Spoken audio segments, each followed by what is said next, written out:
That's the only way I'm leaving, because I am not coughing up $25 million no matter what. I don't care if my team goes 0-81. I'm taking my $25 million and running to the bank with it. All right, I hear you on that. We'll take a quick break, and when we come back, we've got the legendary and awesome Jamie Kennedy in studio next on 1070 NBC Sports.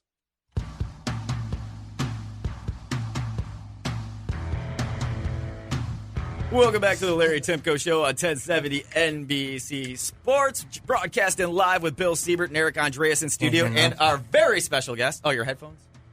Jamie Kennedy in studio. No, wrong headphone. This one. I don't know. One of these headphones. These damn headphones. We don't need them. All right, yeah, we don't need them anyway.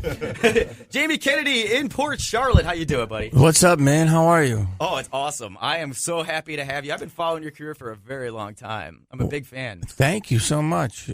This town is small. It is. I went and had a coffee, and the guy I'm with here, the UPS guy came in and said, "Hey, I got your paychecks here if you want them. I'm about to drop them off to you."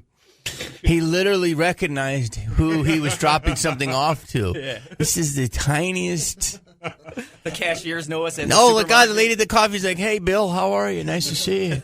You like that pumpkin pie I made for you?" All right. No doubt. What I appreciate about Jamie Kennedy is you're a grinder. You worked hard to get where you are at right now. You started out. We both started out at Red Lobster. Yeah, wow, you did too? I was in the kitchen. You were at the front of the house. I was pre-Cheddar Bay biscuit. No doubt. Yeah, late 80s. I still love those cheddar biscuits. I started at Arby's when I was 16. Wow. We got the meats. Before James Earl Jones. Yeah, right. But you've done a lot. I mean, you started out. I mean, you're from Pennsylvania, so I'm assuming you're a Pittsburgh fan. Steelers, Pirates, Penguins. Eagles. Oh, Eagles. Yeah. Oh God, I'm sorry. you're a Sixers fan then. Oh yeah, we had a big one. Last night, then, right? Oh yeah, I like that and the Lakers. The Lakers both got some people. So yeah. Well, being in California. Lakers versus Celtics on the 30 for 30. Yet? I'm on the second episode. That's great. Don't tell me the third. Which kind of brought me back, man. I really did a lot of time, and I watched them in my basement, and it was as in high schooler. And I just couldn't. I mean, it just brings me right back to exactly what happened. Mm-hmm. It's incredible. Yeah, Kevin McHale. Oh, dude, he's like Herman Munster with those shoulders, right? That hit on Kurt Rambis, I still. Oh, my God. They really just played basketball. It's a totally different league now. I mean, people were knocking people out, and it was just a Tuesday. Yeah. It's all finesse now. They made all these rules, no hand checking. Ever since the Shack attack, or Shack hack, they call it. Hack-a-Shack. Yeah, then they had to change all the rules, which really stink. And that's what made Golden State relevant, I think, in my opinion. All because the guy couldn't shoot free throws, too. Yeah, no doubt. No doubt. But you started off, you moved to California from Pennsylvania. Was acting something that you always wanted to do, or was it stand-up comedy? No, I just kind of wanted to be, heard. I come from a big family, and I kind of wanted to be famous. Yeah? How big? Well, 6 kids. I was the last. Oh, my God, you're the youngest. Yeah, and there was a... so you got beat on a lot. Well, kind of. More like there was 7 years between me and my sister. So, jeez. Yeah, I'm a mistake. So, my mom had me when she was 43. Wow. She thought she farted. Listen, I'm supposed to be here, but I just started about 15, and I had a teacher, and he told me I was funny, and then I started reading books about it. And then when I graduated high school, I got a role, not a role, but my mom's friend was an extra. You know what that is? Mm-hmm. And there was a movie, Dead Poets Society. Yeah. And she brought me down to the set, and then she says, "If you can meet that guy over there." And I met him, and he said, "We're looking for 30 kids." And I interviewed, and I got the role. But I didn't have any lines, but I got to be an extra. So for 3 days, I was on Dead Poets Society, and that's when I was like, this is what I'm meant to do. Nice. I don't know. After watching the Jamie Kennedy Experiment, I figured there's not any role you can't do because you're such a great character actor, and you can just metamorphose into anybody you want to be, it seems like. Thank you. Yeah. I try to mix it up. Yeah. One of my favorite bits is when you were working with this kid in the Miami Dolphins, and you played his dad, and you were just beating on this kid, and I really thought the Dolphins were ready to kill you. Oh, that was we called that Dolphin Dad. Yeah, with Jason Taylor. Yes. So Jason was in on it, and then we did another line. It was like a lineman we did a joke on. And because you know how you have, it's kind of like pre-LeVar Ball. You know how LeVar is like a little league dad. So you have all these little league dads, and I just kept pushing the kid around, but the kid was in on it, and then see if the other lineman. I was pretending to be his dad and be like, "Come on, dum-dum, what are you doing, stupid? Let's go. This is how you hit him." And the guy got really mad until we basically would get the players to so mad until they would try to beat me up. And it came close. Yes, Keith Primu. The Flyers checked me into the boards. Dave Roberts from the Dodgers pushed me in the dugout. We had a lot. We did them for all the sports. And nobody was clued in. No. That was almost like the Will Ferrell thing that he did with the baseball. You see that? Yes, but his was visiting stadiums. Mine was I was the worst little league dad of all time. So the kid was in on it, and the players were like, "Man, you can't do that." Yeah. My favorite line from the Dolphins when he's like, "How does he afford $10,000 to do this camp?" They were right in your heart. Yeah, that was great. And he also, I like watching your stand-up too because you got this little bit about sports announcers too. Oh, that's an old one. That's an old one, I know. But I was like, hey, we're a sports station. I had to bring it up. How you guys? What was it? What was the bit? You guys get excited? Yeah. Oh no. Just how about they'll say anything, the most obvious thing. Yeah. You know? Oh yeah. Well, who was it? They were like, "How are you gonna win this game?" It's like, well, they got to put the ball in the hoop. You know. Yeah. Pretty much. That's how you do it. Put it through the upright. Nice. You do a lot of voiceovers too. I try. Yeah. Yes. You're on American Dad, your Federline. I did, American Dad, and then I do a new show called Legends of Chamberlain Heights. Oh, I love that. Do you one know that? too. That's actually a sports show. It's on after Jim Jeffries' show now. I love the fact that you know the show. So this is a good story. So the two dudes on that show were Pine Riders for UCLA. They're awesome. They were like the 10th and 11 guys on the UCLA team. They played with Kevin Love, and they never really got any time, but they're good ballers, and they were hilarious. And they created this show, and it's about, these three guys that ride the pine in high school, but it's the most politically incorrect show. We tackle everything. It's really loud. It's great. Thank you because not many people know that. I love that. Oh yeah, it's on Comedy Central. Yeah, it's a good show. It's funny. Yeah, I didn't realize you were on that one. Oh man, when I first saw that cartoon, I really thought it was the Lucas brothers that put that together. Oh yeah. I like them. But yeah, because they're kind of trippy too. Nice. So what's California like compared to Pennsylvania? Do you still go back home every once in a while? Yeah, I go home a couple of times a year. Yeah. It's funny. Pittsburgh's gotten really nice. I mean, Pittsburgh is a great town. It's like they have downtown. It's booming. So people that whole image of the 70s is completely changed. In fact, they made some of like the old factories, like hipster, like gastropubs. Really? Oh yeah, it's nice. totally. But, California is amazing. I mean, that's where I love it. It's my home, and what can I tell you? It's the land of opportunity. Nice. You've been there, obviously. Never. Dude, it's Southwest. Vegas is the closest I've been. Just keep crawling. Right? Right? Just trying to wow. All right, well, Vegas, you know what you're doing if you went there. Right. All right, let's take a break. We'll be back with more Jamie Kennedy on 1070 NBC Sports.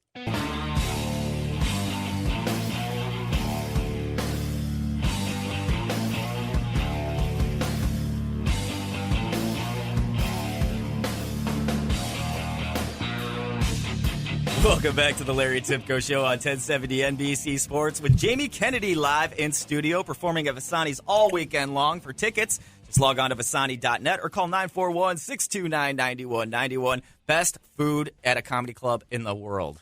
That's a fact. Yes. Yeah. Now, Jamie, it seems like if there's a sequel, you're in it. Thank you. Is that by design? Some of them you didn't know were going to be sequels, and then sometimes you need to make a house payment. Right. These things happen. No doubt. It's funny. Lots of video of you, too. And one of them I saw on TMZ. And you're kind of being heckled, and you fought right back. I love that you brought that up. Yeah, I'm sure you do. That's a club that I do at the Mohegan Sun, which is a casino out there. They have a nice club. And every time I go there, they're from Boston, and there's a term from those types of people. They're called mass. Can I say the word? Yes. They're mass holes. Yes. We use that term a lot down here. So, mass holes. So, and it was they're good people, but they like to get loud. So, I'm doing this show, and all of a sudden, I look, and I hear, bleh. like the loudest, like longshoreman burp you've ever heard. And I look, and it's the cutest little demure girl. And I was like, what the, and I look at her, and she's like, yeah, that was me. And then, so like I commented on it for like 5 minutes. Everybody laughed, and it was on. And then I did my show, and like 10 minutes later, I brought it back, and I go, you could say you're sorry. And then she's like, no. And I said, well, I know, but you can say you're sorry. And then she said no. And we had this, and then we started getting, and then it got really ugly because she was so entitled about it. And that's how it started. So then I guess TMZ somehow found it, which I have no idea. And it says, don't burp at a Jamie Kennedy show. Oh, or he'll go nuclear. That was the biggest story of the day. It beat Bieber in Brazil. Wow. Yeah. God. Slow day for TMZ. Hey, come on. No doubt. That's awesome. You've been in so many great movies, too. Three Kings is another great Yes. flick that I absolutely love. Yes. George Clooney just sold his tequila company for $1 billion. What? Yeah, and tonight I'm selling DVDs 2 for $8. So, Well, exactly. it's like, you ever think about coming out like your own product, like a liquor product, like a vodka, Jamie Kennedy vodka? Or Actually, the fact that you said that, I'm working on something right now. You know what it is? Jamie Kennedy's malt liquor. No, what's going to be the next big wave? Come on, man. The next big wave. Weed. Oh, weed. Yeah. Absolutely. Yeah. So people are talking, and I'm not even a really big smoker, believe it or not, even though I sound like I'm on heroin right now. No, people are talking to me about doing a strain of marijuana because it's legal, and it's being legal in Vegas July 1st. Oh, wow. Yeah. So possibly like that. I think that would be the angle. Nice. I like it. You know what I mean? We voted it in legally here, medically marijuana. Oh, you did? Yeah. But the state is having such a hard time dealing with the fact that the people actually want it. Want it? You guys are already doing it. Yeah. You've been doing it for decades. It's not. Yeah, tell that to the state of Florida. No I one's just going to don't stop realize me. it. I just got some behind a Red Robin. I mean, I don't think you guys' problem down here is weed. Let's get that out of the way. No, it's not. But, with Washington, Colorado, California, Yes. there's lots of states. Can I tell you, Washington? I did a show there. It's booming. Yeah. So And it's crazy how many athletes participate in, like, the cannabis growing and the different strains between... dude, here, you want to talk about sports? That's the biggest crock of all time. If anybody should be able to smoke a joint after a game, it's an athlete. Oh, absolutely. These guys are getting destroyed. NBA players should be able to toke, man. What's the problem? Well, they're allowed to. They don't test for the NBA. Just MLB and NFL, they test for it. It's just so funny to me. And NFL. Yeah. NFL, they're having a huge problem with it, too. Even like... Problem? These guys are getting hammered. No, I hear you. But Goodell comes out and he says, well, you know what? It's still illegal in most states, so the states that it is legal in, you still have to go through the protocol. It's okay to take oxycodone. Yeah. Yeah. It's okay to take that. I mean, these guys should be able to pop Molly for all the pain they're in. I mean, I'm all about the league. Just like, let steroids be legal. Who cares? Just make it crazy gladiators. I mean, to be honest with you, pretty much, the guys are going to do it anyway. They can't test for HGH unless they do a blood test on you. And, I mean, that's just, I think most guys are probably doing that stuff anyway. Right? Do you know, on that trip, by the way, since you brought up Dolphin, this is in your wheelhouse, I got to hang with Tommy Davidson, who's my buddy, who's coming here, and Ricky. Ricky Williams? Ricky Williams. And Nice. me and Ricky Williams, we toked it out. Yeah. And I have to say, that's probably a bucket list goal. I smoked with Ricky and I smoked with Snoop Dogg. Oh, And Junior Seau did not smoke. God rest his soul. But I met him. I got And- Willie Nelson on my list. Wow. On his bus. Wow. Really? Yeah. Dude, you lived. Wow. Not Snoop, though. That's on my bucket list. But. Yeah. Snoop is our new Willie. Yeah, no doubt. Our generation's Willie. No doubt. I mean, I have to ask. You got 4 movies in the can that haven't even come out yet. Yes, good ones. Do you have a social life? No. No, because we're always like you said, we're on the grind. You know what I mean? So it's like, I'm kind of in this space. I just did this movie with Pierce Bronson. It's a thriller. I'm like the third lead. It's like it's kind of in the zeitgeist. It's about a teacher, a college teacher that has an affair with a student. You always read that stuff every day. By the way, the teachers are usually from Florida. I'm just saying. They are really and they're hot.